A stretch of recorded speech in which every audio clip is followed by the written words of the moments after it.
mental capacity, we did not bring them to the jail. There were resources for them to go to, and those have kind of disappeared. So with something like this coming to our community, it would be a great asset for us and for the individuals that need the help.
Meeting.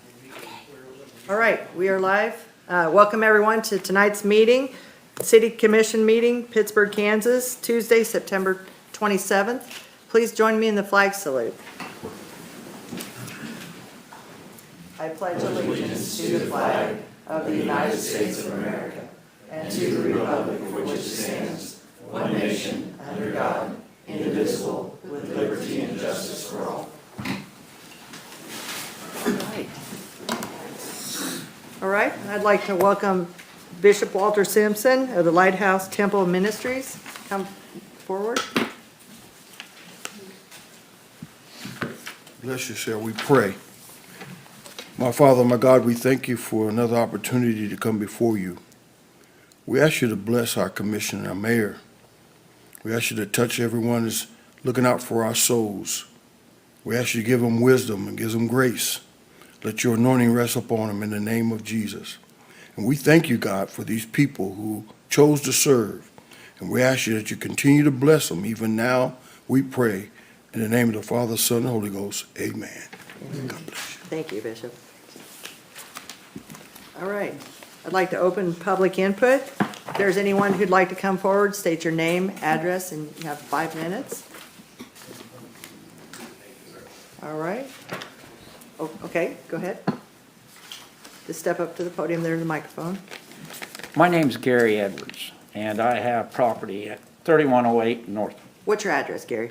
Huh? What's your address, Gary? My address? Yes. 4057 Parkview Drive, Frontenac, Kansas. All right. Okay. Thank you. I have property at 3108 North Old Rouse, Pittsburgh. And my concern is the streets that's out there. And one of the biggest concerns I have is Josiah's overpass. I went to county commissioner's office today, and they told me, at first, they wasn't willing, but then they realized that overpass is very important for the transportation of Pittsburgh, Frontenac, and the county. And no one wants to fix it, and it's falling apart. I mean, they filled it with asphalt, and you know when asphalt and concrete and stuff, there's a big chug over there, and I'm talking about 2 lanes of traffic on the south side. And it's probably, what, 20, 30 feet long? Chuck, I brought it to your attention. Right. Something has to get done. I got the county, I'll go to the Frontenac Commission the 3rd of October. And I think the city of Pittsburgh, Crawford County, and Frontenac should come together and fix this overpass. And the streets that's leading up to it, I know we talk about building new streets in Pittsburgh and stuff, and I know we gotta grow, but if we can't keep the streets that we got in good condition, what's gonna happen to those streets in the future too? Because the street I have my building on, the potholes are just, I have to, when you go down from the north and south way, there's potholes all over. I called Matt Bacon the other day. We met out there. And Matt said he'll get them fixed, but we can't put asphalt on it. I said, well, Matt, this problem's been going on for 10 years. And then just like I brought up the overpass to him, and I showed him. And the first thing out of his mouth, he says, that's not our responsibility. And I think it is. I think as a citizen of this community, Frontenac, Pittsburgh, and Girard's got to come together. I mean, the county's got to come together and fix that bridge. Because if that bridge would collapse, you just wouldn't believe what, I mean, you can imagine what could happen if it just collapsed. The faces popping off of it, the rebar is showing, and someone needs to get out and do something about it. And we need to come together instead of fight each other. We need to come together as, what I want to say is, Pittsburgh, Frontenac, and Crawford County needs to come together and fix it. Now, my street, I have problems with trash dumping all the way down. Matt picked that up. But no one cares because there's companies down there that does not mow their grass. No one, it's 3, 4, 5 feet high. People just think it's a dumping field. I've offered to give cameras to them, clean it up, give cameras to them and try to catch the people that are doing it. Matt says it won't do no good because they won't prosecute them. But we got to stop people from dumping trash back there, and to do it, we got to clean it up. And it's Will-Traveled Road. And I just want people to realize that something's happened to the Josiah's overpass that needs to get fixed. And that's all I want to say.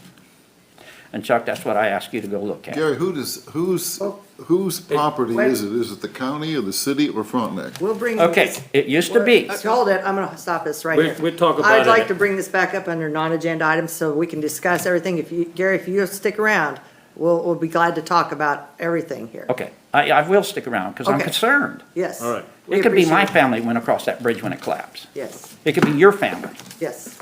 Okay, Thank you. just hang Thank you. tight and I we'll will. be right back with you. Thank you. Sorry, guys, I just, we can talk about it more under non-agenda. Is there anyone else who'd like to speak? All right, I'm gonna close public input, and, is there any items to be removed from the consent agenda? All right, do I have a motion, to approve? So move. Moved by Don. Do I have a second? Second? Seconded by Ron. Brooks? Yes? Height? Oh, Yes. McNay? Yes. Munsell? Yes. Sigley? Yes. I apologize. Stu Height is on the phone with us tonight, and I'm sorry I forgot to tell that. Sorry, Stu. All right. That's okay. The first, consider the following. Item A, Families and Children Together Incorporated request.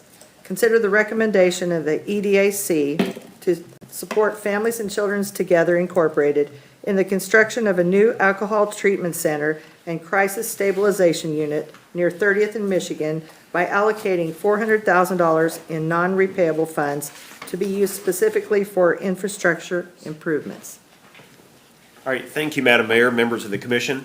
Excited to bring you a project, a substantial project that would add a new addiction treatment center and crisis stabilization unit to near 30th in Michigan and Pittsburgh. This is a $6.5 million project that the EDAC has considered a couple of times, most recently at their most recent meeting, and they did make a request or a recommendation to the city commission as far as using economic development incentive funds. But before we get to that, I want to ask Michael Ealing and Heather Spoor with Crawford County Mental Health. They've got a great presentation that the EDAC saw that really details the project, and with that, I'll turn it over to them.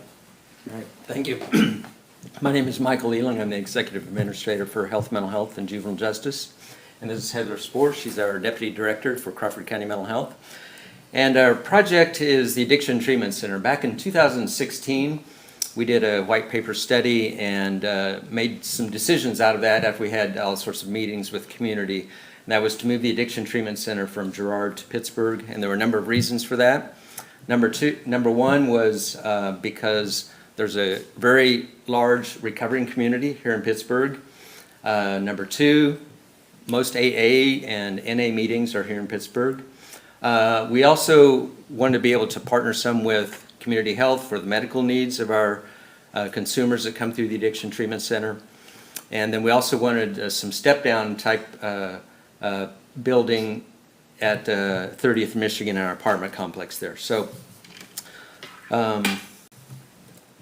So we serve about a little bit over 1,300 clients per year, and our number one diagnosis is addiction, and then depression is the secondary diagnosis, and about 60% of our consumers are Medicaid. And then we also serve target populations of seriously emotionally disturbed children and families, and then also SPMI adults on the adult side. About 85% of our consumers are below poverty rate of 25,000 people. I mean, $25,000. So, Heather, if you'd like to walk through the capital campaign. Sure. So like mentioned, it's about a $6.5 million project, and that's all the funds that we have secured. We're looking to get $400,000. That's a request we need to shore up the gap funding there, and then once we have that raised, we'll be able to break ground and start. We have the land secured. It's our land there, and then Families and Children Together. We've got $1 million promise from KDADS and from the Crawford County Commissioners each, and then we have done fundraising in different grants. So that's our goal today is to get $400,000 to close that gap. So our campaign goals are to expand substance use disorder services, including medication-assisted treatment, which we already have a partnership with Community Health on that, and expand services. We currently have 21 beds in Girard, and we will have 28 beds with 4 detox beds, social detox beds in the new unit. The new item, which is most impactful in addition to addiction, is the crisis stabilization unit. It says we have 7 beds. We're actually able, in our last rendering, to increase that to 7 beds. And crisis stabilization unit will be a stopgap, and we'll explain that a little bit further here. We know that the mentally ill and substance abusing folks often end up in jail, in ERs, and other areas of our community. And this is an area that is woefully under, it's just not developed. And so this is a first for us to develop this. I would say there's about 3 or 4 of those in the state, one in Lawrence, one in Topeka. Those are more like 26-bed units. They've got a higher population. So that's our dream, is to have that here and to address some local community needs to take care of folks when they're in crisis. As you can see, this is the kind of the layout of the addiction treatment center, and then this area over here is crisis stabilization unit. That's separated, yet it's served by it has a co-function of serving food with the addiction side. So that'll be accessible off of the 30th and Michigan campus. Hey, Michael? Yes. Can I interrupt? Once upon a time, and this is probably old data, you couldn't have the crisis unit in the same building. Is that still the way it is? Obviously not. No, It just has to be physically? It's totally segregated, I mean. Okay, Yeah. It's That- two separate entrances and. all that, Yeah. okay. Thanks. So some of the things that we notice is that many times these people come to the attention of law enforcement, and we know that's true in Pittsburgh and in Crawford County. And suicide is the number 8 leading cause of death in Kansas, and we're ranked 13th highest in the U.S. And we know there's a lot of other stuff we need to cover here, so I'm just going to highlight some things. So we know that there's been a 36% increase in mental health conditions following up with the pandemic. And our crisis intervention services in themselves have risen about 75% during that time. Mental health treatment has increased 29%, and we've had 11% increase in new admits and initial evaluations. I'm going to take this one. Sure. So Michael has mentioned there's a disproportionate burden on our jails and prisons. So research shows that in state prisons, about 48% of the inmates have a mental health issue, 26% have a substance use disorder, 24% have co-occurring, which is both. And then in jails, 44% have a severe mental illness, bipolar schizophrenia, 63% have a substance use disorder, 45% have both. And then the incarcerated population is 11.8 times more prevalent to have mental health than the general public. Okay, we were going to play videos, but that extend this on a little bit longer, so we've chosen to. We will be glad to get those to you so you can listen to these, but this is a testimony by Sheriff Dan Smith in support of our project because he sees so many mentally ill people and substance using people in jail. And there are some increase in services there. CHC offers some medical services, and we're offering case management services. So we're trying our best to respond to the needs of the community.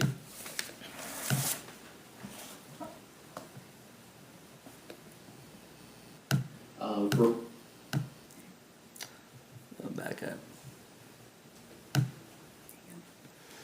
We know that the Sheriff's Department, these are estimates, the Sheriff's Department and the Pittsburgh PD will spend too much money transporting mentally ill and substance using people that come in contact with law enforcement. And so we're trying to find out some way that we can meet and provide services closer to home. And that's one of the things we can do with the Crisis Stabilization Unit. Stu Hyde, also Chief of Police at Pittsburgh State University, has come out in support of this project, and he knows full well of a lot of students who need crisis services. Brent Nargis as well recognizes a number of people that come into contact with law enforcement, and we've been working collaboratively with them to provide more mobile crisis kind of response, and that's one of the things we're going to develop as well over time. This might be a good place just to interject and announce that we had applied for a federal grant from SAMHSA to become a certified community behavioral health center. And we just found out Friday that we were going to be awarded that, and that'll be bringing about a total of about 30 new jobs to Pittsburgh, and it'll be expanding mental health services. It's $4 million over 4 years, and so part of what we intend to do is embed in other areas. We'd like to offer a case manager or social worker in ERs and in the police department, et cetera, and try to embed services in the community more. So we're really excited about getting that underway and getting that developed. You'll be hearing more about it.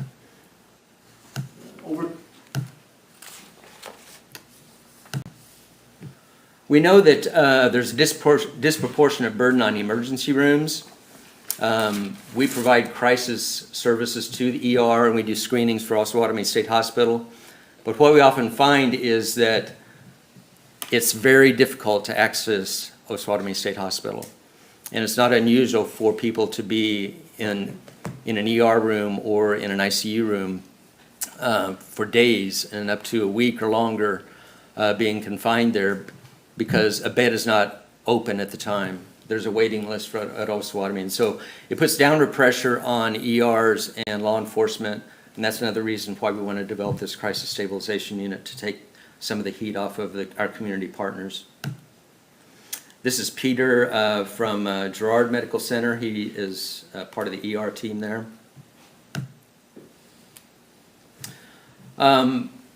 So we know that one of the drivers of an unnecessary ER use is mental health care. ER docs are just not equipped to do psychiatric care. And since that is our mission to serve those folks, we feel like we can do that through the crisis stabilization unit.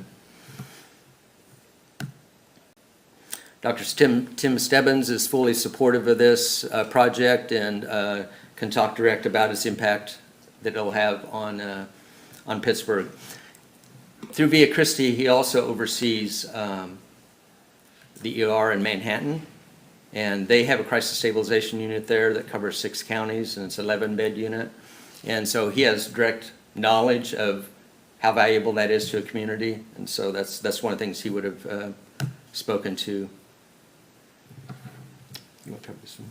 Sure.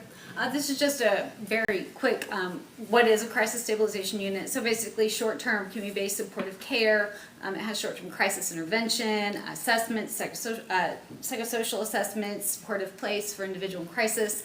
Basically, this is the safety net for those at serious risk. Like Michael said, it's very, very difficult to get into osteotomy, even if it's an involuntary screen. So this is just a place for these people to go to get the right care that they need in a crisis versus setting in an ER or setting in jail. This is Eric Thomason from CHC, made a statement of support for our project.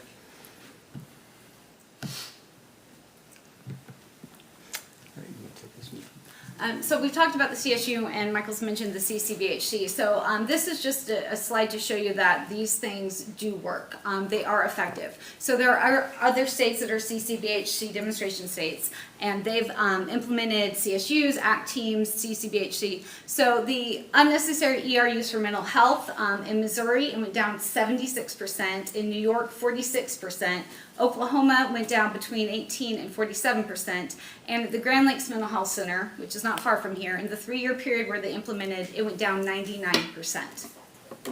So eliminating this unnecessary ER use could save about $4.6 billion annually. Then we have a statement of support from Ron Womble, who used to be at the university and is currently on our board. Heather's going to talk about the economic development and the investment, and then we'll wrap it up here. Yep. So not only is an investment in our community, providing better health measure outcomes, providing a place for people in crisis to go, it's also an investment in economic development. So one thing that we had originally had in this was renovating some bedrooms at an apartment complex we have, which we have received grant funding for that, so that will be taking place. We have 8 additional beds. 4 of those will be dedicated specifically for sober living for men. The other 4 will be for individuals with mental health, so that's why it's included. And then basically the staff coming over, so right now we have a smaller ATC in Girard. That staff will be coming over to Pittsburgh, and then we'll have new staff because of the CSU, the expanded services through CCBHC. It's kind of hard to see there, but basically we're looking at a total of 39 total between moving over and then coming in from created, and then that's about 1.56 in payroll and benefits that will be added to the economy annually. All right, so we want to thank you for listening to the presentation, and we'd be open to entertain questions. I have one question. Yes. Is it a lockdown facility once they're in there? No, They have a right to come and go? That's So correct. if they go in, they're only there for a short time, decide they don't, where do they go from there? We'll provide case management type services and supportive services to get them linked up to services that they need, whether that's therapy, whether that's medication. If they want to go back home, we can follow them and be with them and serve them in their home as well. But it's not an involuntary kind of circumstance that we can hold in that unit. There isn't state law isn't there to support that in I didn't Kansas. There is in Missouri, but not here, yeah. Who is responsible for the governance? The CSU, we are, The Crawford County Mental Health? Crawford County So it Mental would Health. come under the auspices of Crawford County Mental Health. That's correct. Another question is, how are you gonna maintain the long term? You're getting $4 million. What happens when you run out of that? Okay, for the crisis stabilization, one thing that we did not include yet, I'm glad you asked that, it was that KDADS has committed to funding us with $300,000 in operational expense annually. And most of who we will serve are underinsured or uninsured folks. So we've got a commitment from KDADS, and it will come out of the vending lottery machines, which are earmarked for crisis stabilization units in the state. Okay, my third question is, where are you gonna find the personnel? That's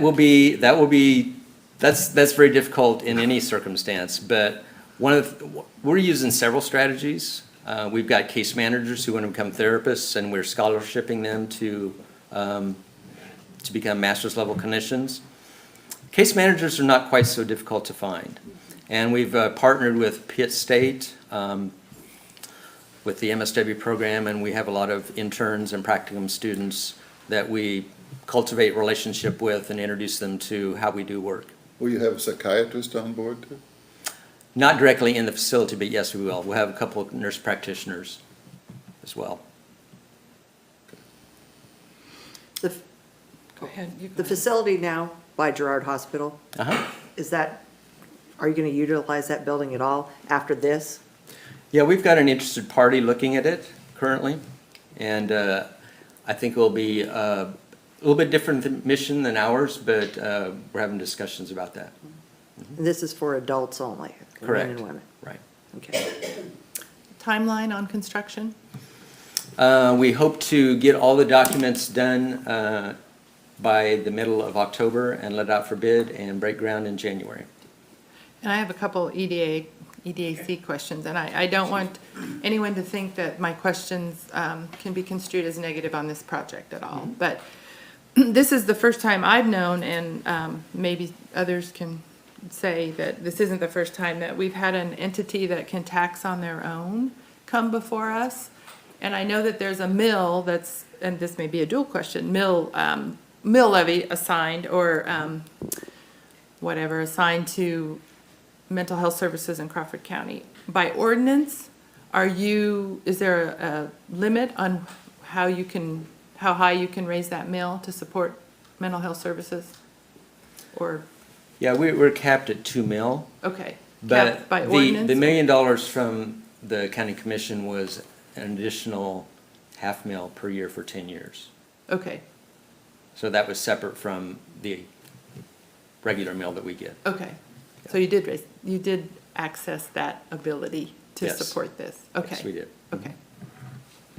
Well, and then I didn't know if EDAC talked about that, and the precedent that this might set in terms of schools coming, things like that. Okay, all right, thank you.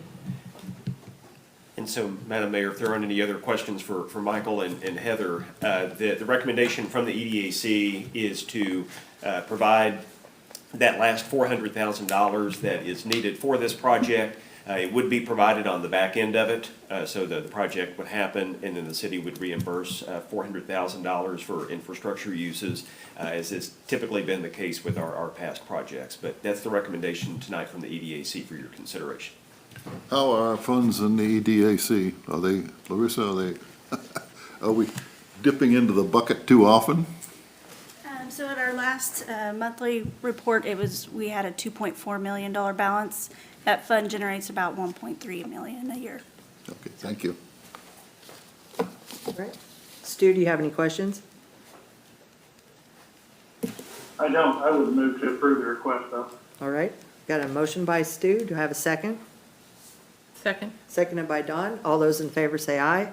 Aye. Aye. Motion passes. Good luck. Thank you. Thank you. Thank you. We appreciate it. You bet. All right. Moving on to item B, Hometown Development Group, SEK Investments LLC, 1004 North Broadway. Consider the recommendation of the EDAC to approve the request submitted by Hometown Development Group to update the documents associated with their 2018 loan from the City of Pittsburgh to reflect that the ownership of the property located at 1004 North Broadway has been transferred from Hometown Development Group to SEK Investments LLC. Okay. Blake? Thank you, Madam Mayor. My goal here is not to overly complicate something that's really not that complicated. So if I fail at that, just throw something at me or stop and ask a question. But as you mentioned, in 2018, the city provided a loan in the amount of $126,230 to Hometown Development Group, which is owned by Bart Arnett, who is here with us tonight, and 2 other investors. And that project went to acquire and renovate the property at 1004 North Broadway that would become the home of Arnett Glass, which is owned solely by Mr. Arnett.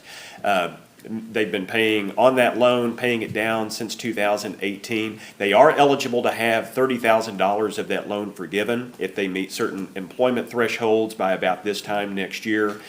So what is occurring now is Mr. Arnett is starting a new company by the name of SEK Investments LLC that is proposing to purchase the property from Hometown Development Corporation, or Hometown Development Group. So Mr. Arnett he already owns Arnett Glass, but he will also own the building outright. So anytime something like that occurs, it has to come back to the city and the city commission for consideration because it could affect our loan.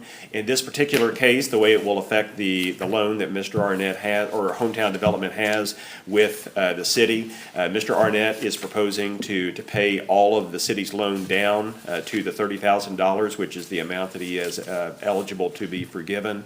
But again, that has to come to the city commission for consideration. So what we are asking is that you would give approval, basically that change can happen, and the loan paperwork would be updated to reflect SEK Investments LLC as the one that will be responsible for the existing loan, which would reflect that ownership change. And as we have done in the past, the city would remain in second position behind the bank.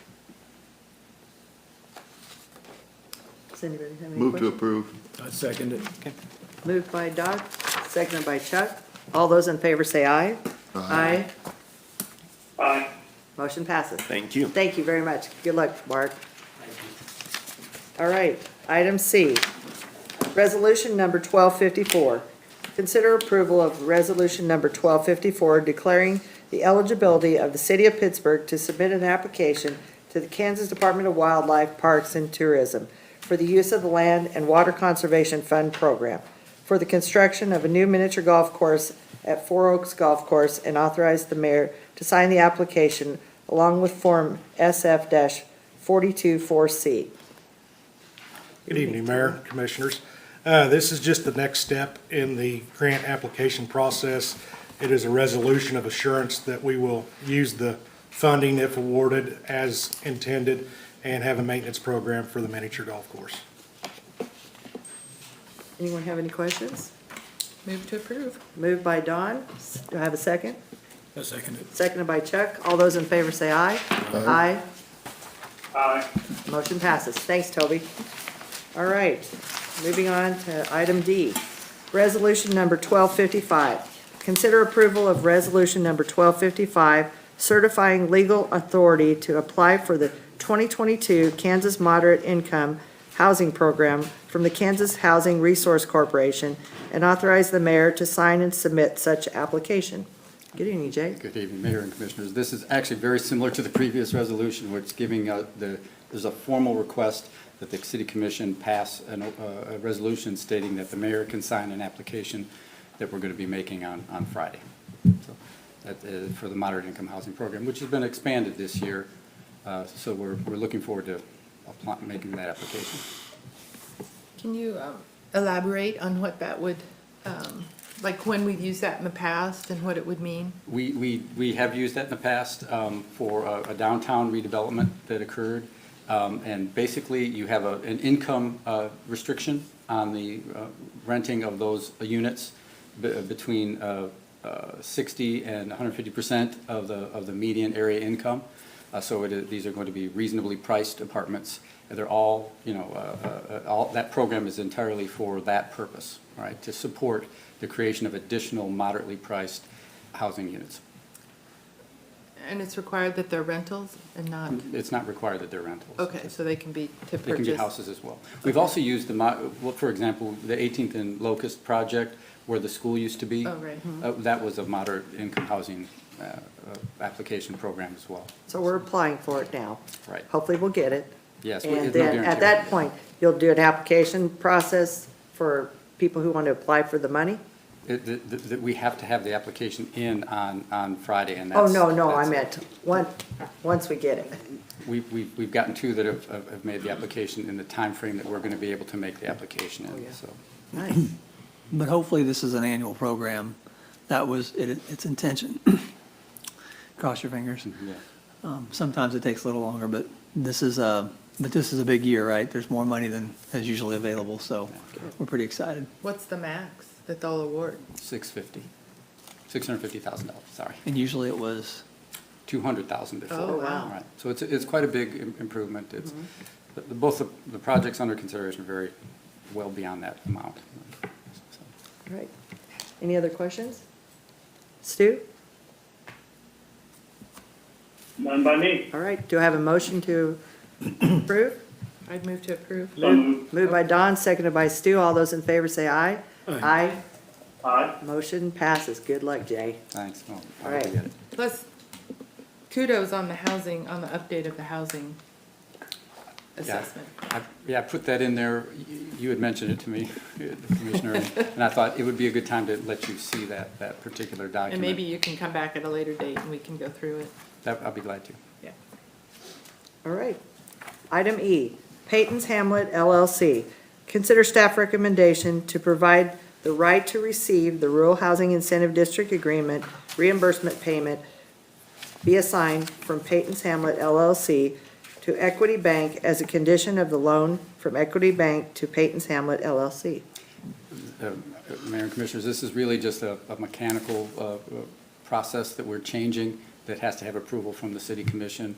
The RHID proceeds are going to be sent, with this agreement, will be sent directly to the bank. It's part of the financial agreement between the Peyton Hamlet developer and the bank. And there's no impact on the city at all in this. If you have any questions, the bank representative you might recognize We is don't over want to here. talk to him. All right, do we have a motion to approve? Still approved. Moved by Ron. Do I have a second? Second? Seconded by Don. All those in favor say aye. Aye. Aye. Motion passes. Thanks, Jay. All right. Moving on to non-agenda reports and requests. Bi-monthly budget review. Director of Finance Larissa Bowman will provide the August 31st, 2022 bi-monthly budget review. All right. Good evening, Mayor and Commissioners. I'm here tonight to give the update on the city's finances as of August 31st. So we are 2/3 through the year, and we have received 4 of our 5 tax distributions from the county. We've are setting at 97% collection rate, and the last distribution is our smallest one that we'll get in October. So we're doing well there. So we started out with the little over 20.3 million in the bank at the beginning of the year, and we are now showing 25.6 million as our balance at the end of August. That did go down a little bit from our last report due to several bond payments that were made in August. But overall, our funds look right on track and are looking pretty healthy. And our sales tax is at 13.83% compared to this time last year. So still strong signs in our economy. So I'll open up for any questions.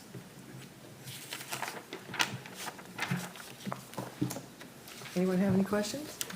You're doing a great job. Okay, appreciate Stu, your do you time. have any questions? No question. All right. Appreciate your time. All right. Thank you so much, Larissa. I thought the meeting was adjourned. Are you packing up? All right. Backing it up. Non-agenda reports and requests. Darren, do you have anything? Yeah, we have one more. Kim's in the front row. I want to introduce, come on up to the mic, Kim, please. Kim Froman.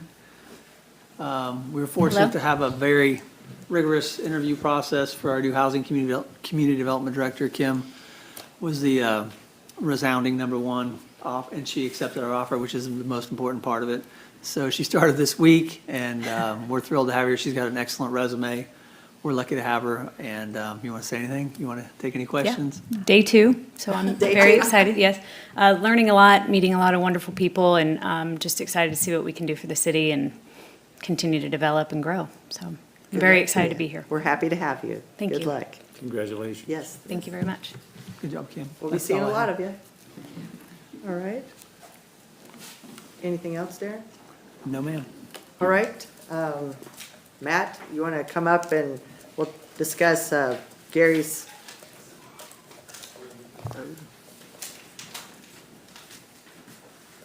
Good evening, Mayor and Commissioner. The first question is, who owns the road? What jurisdiction is it in? If you'll give me just a minute. Sure. I'll pull that up for you.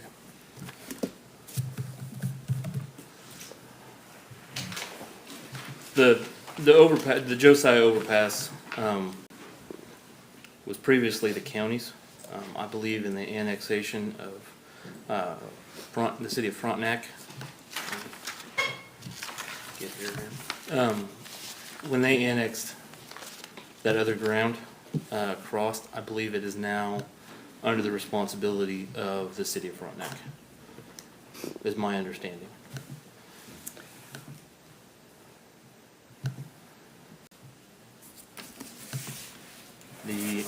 I do know that the county,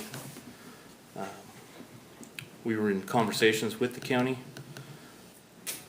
prior to COVID about doing a repair out there, assisting with possibly some, sorry to whoever I just opened that up to. You made me hungry.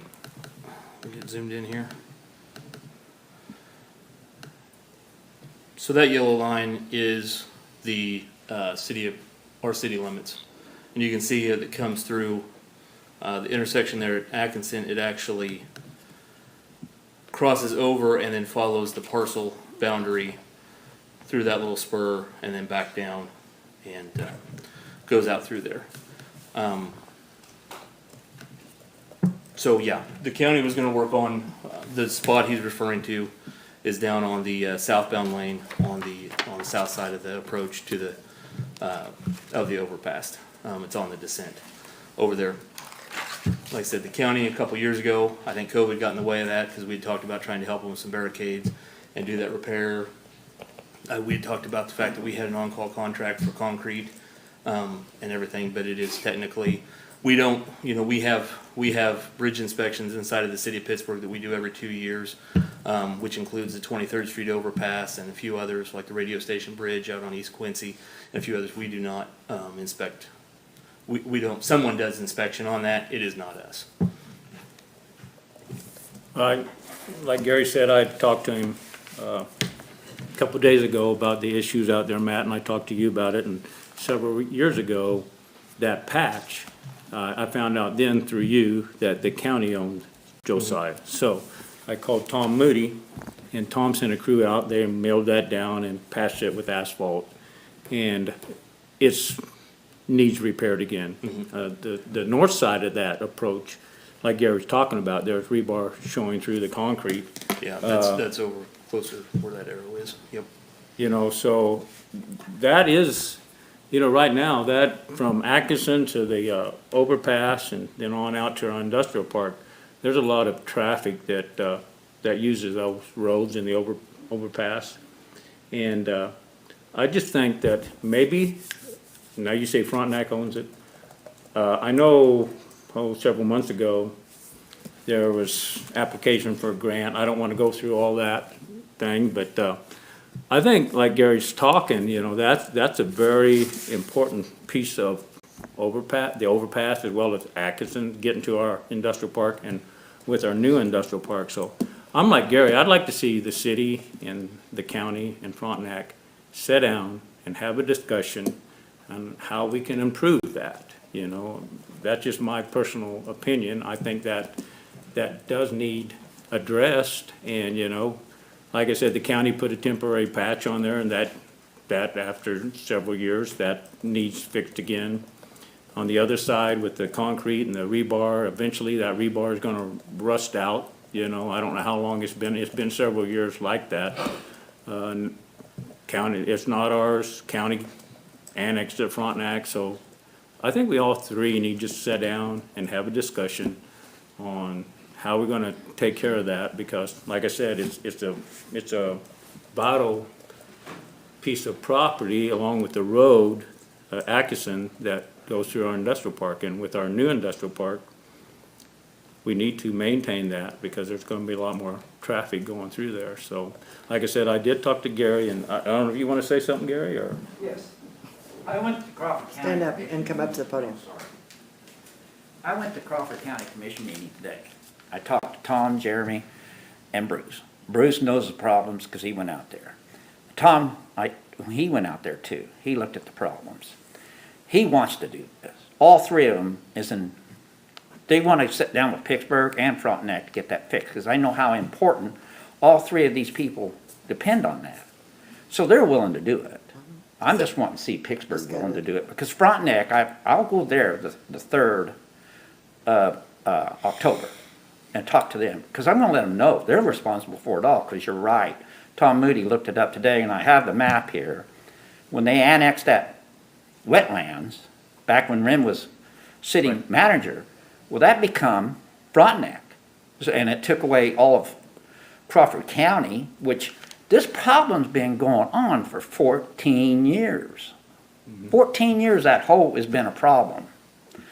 And why? And if you look at the curbing, when you're going there, when you see that curbing bending up like that, Matt, you've seen it bending up, blowing up. That means there's pressure on that. And where's that pressure coming from? It's that overpass. Yeah, There's something going on. I'm sorry, I don't think anyone is disagreeing with you on the quality, but this is really Frontenac needs to drive this train. If I've learned nothing from sitting here for 5 years, don't encroach on Frontenac streets unless you have their permission. So I would be really encouraging for you to go to Frontenac and I am going to Frontenac, yes, and just but I tell think them. all three of them Well, should but take. they're gonna have to organize it, Well, Don, I have spoken to the county, which is fine, but Frontenac is and gonna I have have to. spoken to Frontenac's mayor and their city manager, and they do want to sit down Okay. and talk That's with the great. county. And the county's in for it. this is gonna So come I'm just down to- asking Pittsburgh to be in for it too. This is gonna come down to dollars, Right. is what the bottom line is, who's gonna pay for this? Are all three gonna pay, or is? That's because what I'm hoping to see as a citizen. I hope to see all three of yous pay. I know I'm paying for it because I pay a lot of taxes around this area, and my taxes are going to good work. I just want to see it going for this overpass. It's a big concern of mine. It really is. Matt, do you have any idea, just off the top of your head? No, I don't have no idea. I'm not, no, I don't even, Oh, any idea, what the cost would be for something like this? It's gonna get in, I mean, the patch he's talking about is 2 concrete panels, so I mean, that part is gonna be pretty minor in nature, but once you start talking about, I don't know what the structural analysis is on that overpass, there is rebar showing on the other side, I mean, it depends, it's all about a scope of work, so I'm not gonna throw a number out there tonight for that, but it depends on the scope and the intent of the work. I'm sure we'll come to the table if Frontenac Yeah. invites us. It's a stretch of road that everyone depends on. Yeah. And coming down on that southbound lane, you hit that first and then you hit them railroad tracks next. Yeah, I was gonna say the Wow, railroad track. the railroad tracks are, That needs to be addressed also. is there a way to fix those?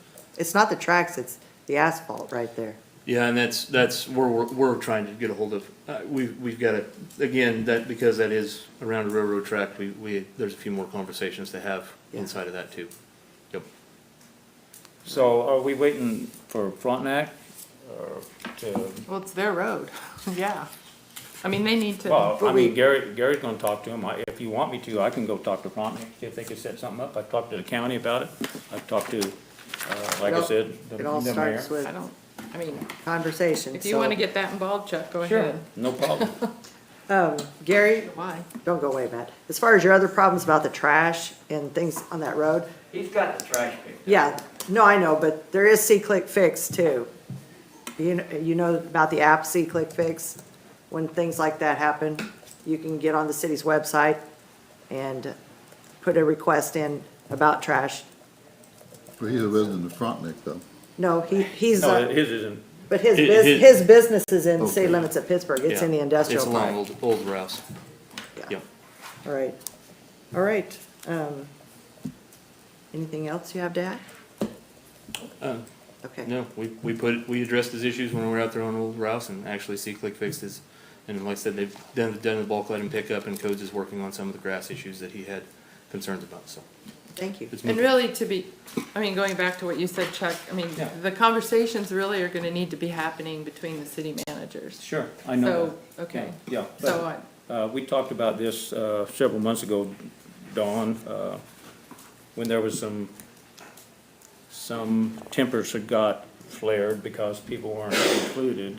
So I tried to talk to all entities. I talked to Darren about it. I talked to Tom Moody and the commission, and like I said, Mr. Zafuta and Dave Fernelli, and they was all in agreement. They wanted to sit down and talk. Now, I don't know where that is now, but if Darren wants to reach out to them, or if they want to reach out to us, I can go talk to them again and maybe get something set up so we can all talk about things. well, I think we that's need to how- give Mr. Edwards the opportunity to go to their city council meeting, because hearing from citizens is a lot more powerful than us. So I appreciate you going to all of the entities. You said you went to the county, didn't you, Gary? Yeah, I went there this morning. Okay. I just want, I think everybody's willing to do it. I know the city of Frontenac will be, after I talk to them. Okay. Well, I think we need to be careful. This is a road, this is an important road. We are enclosed by county roads on every side. They're deteriorating at a rapid, Frontenac is not a city road. Frontenac does not have a good part of it. The whole thing from Quincy is dangerous, the high schools drive all over it. The county has a large road and bridge budget. A portion of that money, I don't know what percent, we've never gotten into it, is paid into by Pittsburgh taxpayers. We've always felt like there's good discussions when we approach them, but I think to pick one road out, I think there's probably an opportunity to have a discussion about roads in general and the county's role, and when they include Frontenac's role.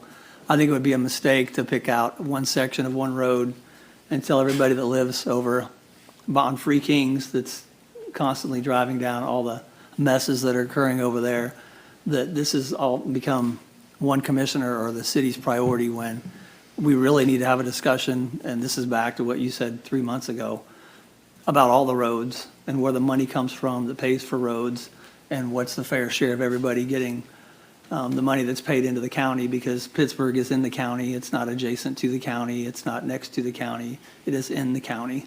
And we don't usually ask them for help or for their road money to do projects in Pittsburgh. But I think picking out one road is going to send a lot of the people in other areas of the town that have other roads that aren't the city's road, that is constantly driven on by their kids.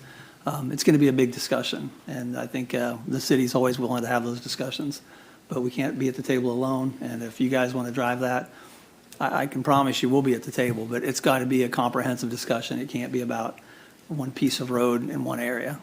I agree with you, Darren, but it'll be a good start if all three of us get together and talk about it. We're here. Thank you, Matt. You do roads. All right. Anything else? Anyone else have anything? Nope. All right. Do I have a motion to adjourn? So moved.